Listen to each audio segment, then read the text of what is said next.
Was happened throughout the morning right up until the adjournment not so long ago.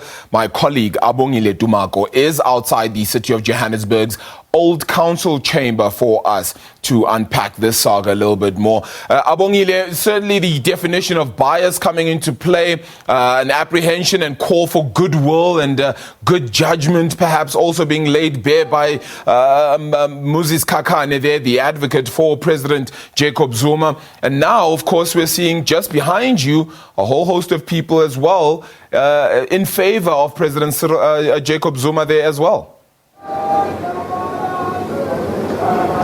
Certainly, Arabile, and of course, DCJ Raymond Zondo conceding to that fact that in his 26 years of being in the legal fraternity is the first of its kind that he's been requested to recuse himself in a case he's presiding over. Certainly from the side of former President Jacob Zuma's legal team, Moses Kakane, they also saying that it's his first time that he found himself having to be asked by a client to actually ask a presiding judge over a case to actually recuse himself. And of course, we are outside the very chambers of the old Johannesburg chambers here in Braamfontein. This is where action has been happening, well, from the very early hours of this morning. We've seen members of the MKMVA, of course, picketing outside in support of the former president Jacob Zuma. We've seen Nishan Bolton as well from the Ahmad Kathrada Foundation walking in around, this Johannesburg old chambers. And of course, we've seen some prominent former ANC leaders, among them former ANC chairperson in the Northwest, Suprama Humapilu,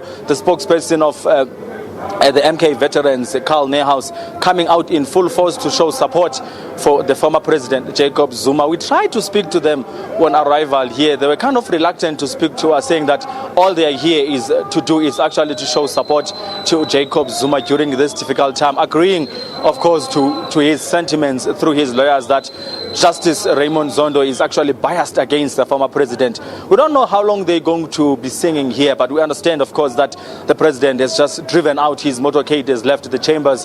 One is under the impression that they're going for lunch, and of course the deputy chief justice himself has actually driven out of these chambers as they've adjourned for lunch. They're going to be back at 2, Arabile. This is where Deputy Chief Justice Raymond Zondo will give a way forward of what's going to happen in as far as this application or this request by Jacob Zuma, the former president, to see DCJ Raymond Zondo recusing himself over the State Capture Commission. Yeah, Abongile, this is a case we've all followed quite prodigiously over the last, I think 18 months or so at the very least, right? And certainly we're getting a sense then that a whole lot of delays continue to be at the fore of this commission of inquiry. This feels like just another delay and something that, should be coming to its conclusion very soon.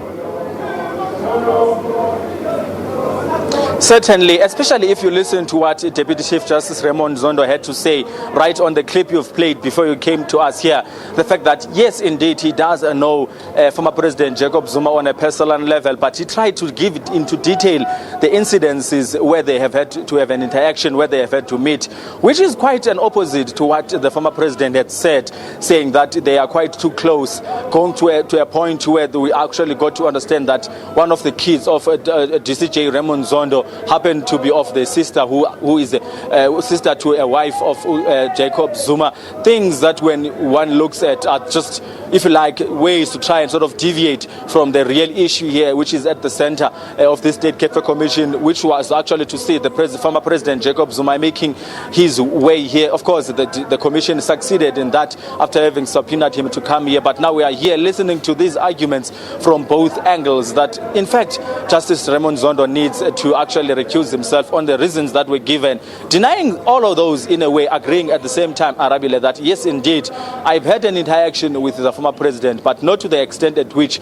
the South Africans have been made to believe. 18 months into the state capture, you say, but it would seem that there's still a long way. But Jacob Zuma is expected to spend the rest of the week making appearances here at the State Capture Commission. We don't know, of course, after lunch, what Deputy Chief Justice Raymond Zondo is going to say in concluding to these arguments that we've had this morning. For all we know, he might surprise us and say, okay, he's going to bow out and then somebody else is going to come and preside over. Or maybe he'll just say he's heard all what Moses Kakane, the lawyer of Jacob Zuma, but this is his stance.